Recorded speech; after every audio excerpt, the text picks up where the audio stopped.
Magluto tayo ngayon guys ng halaan.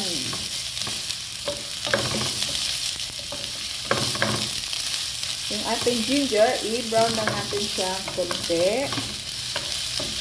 Yung lalabas lang yung kanyang aroma.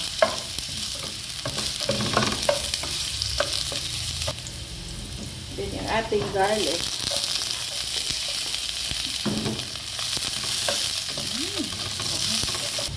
So, okay na yung ating ginger at saka yung ating garlic. So, ito guys, yung ating halaan.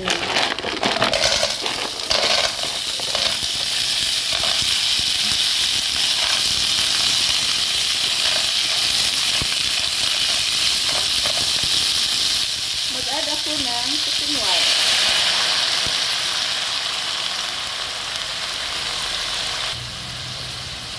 Black pepper. Then, yung ating tubig. Then, yung ating salt.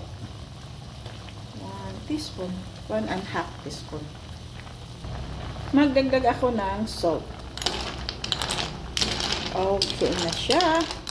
Lagyan natin mamaya siya ng spring onion. Then, maglagay ako ng spring onion at saka yung ating sangig. So, okay na siya guys.